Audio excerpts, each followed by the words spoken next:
Right across the street from this beautiful building, J Success, Robert, Courtney, and myself were asked to give a talk about the basics of entrepreneurship. Here's what transpired. My nigga, you could do it too.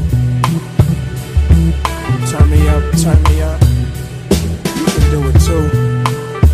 My nigga, you can do it too. You can do it too. You can do it too. Just telling you, you know. Hey, yo. Never in a million years, I imagine I get my thrills by listening to squeals of the PJ wheels. As we land, I dunk down, I step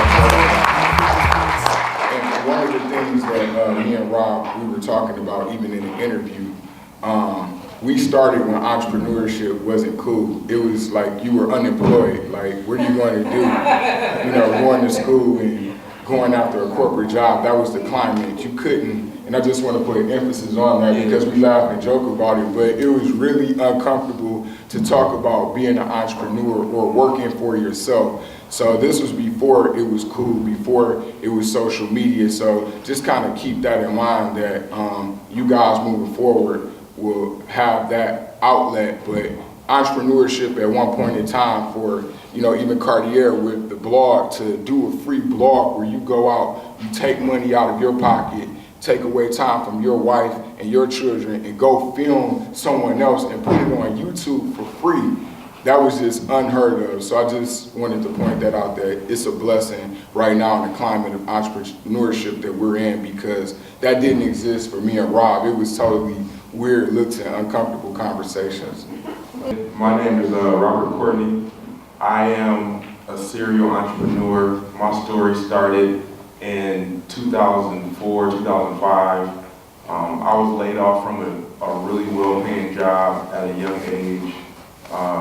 Put in a very bad situation, had a brand new house, brand new car, and just, you know, thinking that there was nothing that could stop me. Like, I was a young, invincible kid, and just got the carpet completely pulled from up underneath me. And it sent me into this place that I didn't really understand in terms of how could something that seemed so great just come crashing down like that. And then also, somebody had that much control of my life to where they could just like shut everything down, and there was absolutely nothing I can do about it. From that point, I just, you know, I kind of decided that I would be in control from that point moving forward, and nobody would ever control my life. So that was in 2003, 2004. I went to work for a lady that was a good friend of a friend who owned a barbershop. Growing up, I had always cut hair. It wasn't something that I loved, but it was just something that I did well. And so it was the thing that I felt could probably generate money for me the fastest. And so that's why I decided to do it. So I went and worked for this lady. That barbershop was called Unique Barbershop on Michigan Avenue, between Cecil and Central. And she allowed me to come work there. She said, do it for a couple weekends. If you like it, then, you know, go check in enroll in this school, and I'll allow you to work while you go to school. So went, checked out the barbershop, went in on a Saturday morning. I'll never forget, I had a pair of Andy's clippers that just had been sitting in the closet for months and months, and I hadn't touched them. And I pulled them out, I went in, I started cutting hair, and it was the weirdest thing. Like, well, not the weirdest, but it was the coolest thing, because I didn't make a ton of money that day, but it was just like the feeling that I controlled when I went in and when I got to leave just completely blew me away. I literally took a refund check of $1,500. No, I took a refund check and $1,500 on a Discover card, and I took that business, and it ended up grossing over $2 million. We paid out to independent artists, $600,000 to independent artists, and we had this whole synergy of just respecting Detroit music. So Press Play, we've worked with everyone from Only two people we haven't worked with is Eminem and Big Sean, and I'm still seeking them, although I'm not, doing press play anymore. But we work with independent artists. We have services. We have stores in the mall where we just retail music, and it just started this whole wave for artists to start getting recognized publicly, because it was a tragedy with Detroit music, and some people might know, but Blade Icewood was real big, real famous, and he ended up getting killed, and it kind of hurt the Detroit industry, and people just wasn't respecting the music. So when Press Play came around, it just resurfaced this whole synergy of just entrepreneurs, artists. Instead of people, doing drugs, people was selling music and getting in the studio. And now we got a lot of artists, even from Detroit, being signed. So that's the business that, I was working with. My mother, she ended up getting cancer. CDs was kind of getting played out where iTunes came in, and it was just time for a change. And I ended up just stopping Press Play and putting the business online instead of it being a physical retail outlet. And I also started a business called Aquaholics, and that's a beverage company where we sell alkaline water, we sell organic green tea, and that's the business that I've been, pushing. So that's the small story of my entrepreneur journey for the last 10 or 11 years. Everybody has a story. It's what makes us all unique. Quite similar to, let's say, the books in a library. Each one containing endless information on a specific topic, or a story that's just dying to be told. At the core of each, you'll find who the storyteller is and what got them to where they are today. And if you really look, really read between the lines, you'll find their why.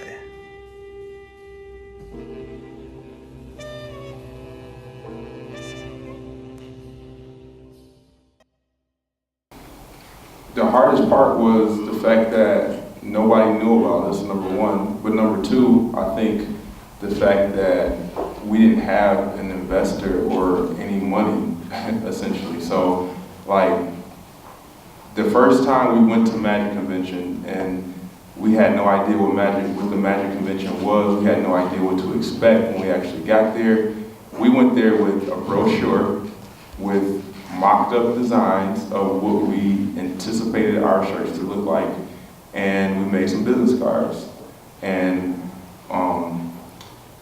I don't know, we came up with this idea that we were gonna go and put our brochures in our cars and everywhere we possibly can, in the bathrooms, in the hallways, on everything that we can put it on. And so that was kind of our initial plan. But what happened was, when we got there, people were very open to having conversations.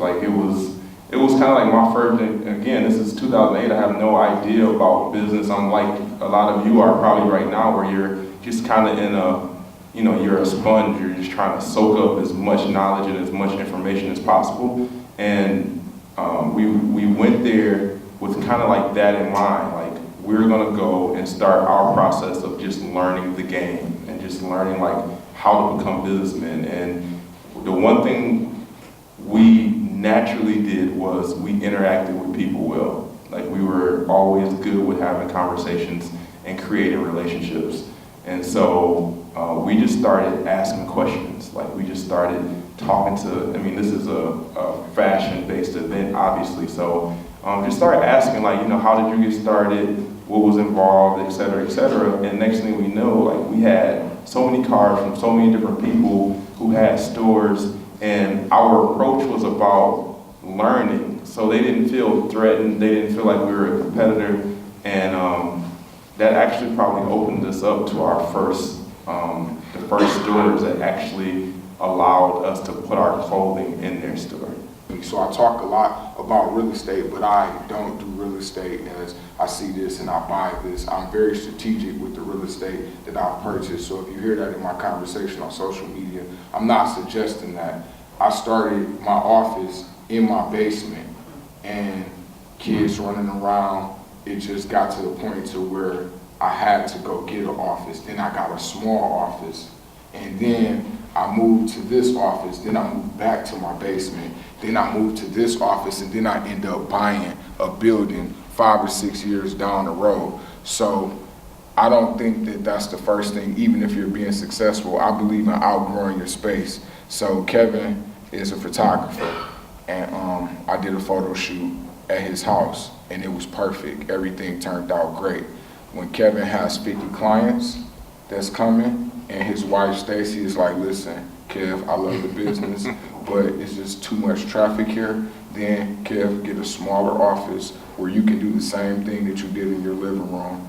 And then when Ford Motor Company calls or Detroit Public Library calls and they say, hey, we need the space, it has to be 4,000 square feet, then even rent a space. But I think that just a lot of people jump to doing certain things to say that they own this or they do that. And again, what we're talking about is 10, 20 years in the making, and we're loving the process. I had a smile on my face in my basement. I had a smile on my face when my building wasn't remodeled and clients were coming in, and it was just weird and awkward when they brought their wife, and it was just uncomfortable for me to explain that, but I was still smiling because I knew that I would get it remodeled and I would continue to grow that. So just enjoy the process and start small, and then continue to elevate till you have to push that button. Spend 5 minutes creating 5 posts 5 days a week.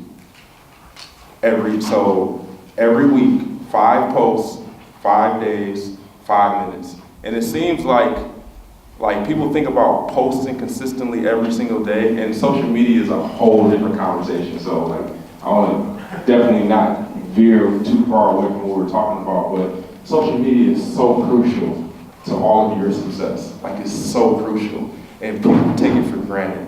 There's never been a time in human history where you can connect with as many people as you can using your phone. It's crazy at any time of the day across the entire planet. So this is a result right here. Yeah, exactly. This is all through that.